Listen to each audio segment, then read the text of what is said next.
Hello and welcome to WPKlik's YouTube channel. Today we're going to show you how to delete your entire WordPress blog in a few easy steps. Even though you may have decided that you want your blog gone forever and right now have no intention of ever getting it back, we still highly recommend you create a backup. You may never end up using this backup, but it's better to be safe than sorry. Log into your admin, go to Tools and click on Export. Click on the Download Export File button and hold on a few moments until the process is complete.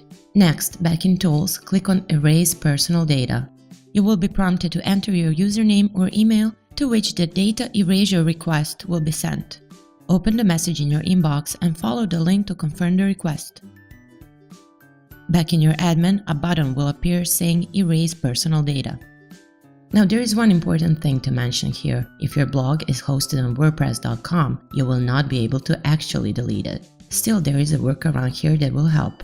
You can either move your domain to another registrar and delete it from there, or you can make your blog private.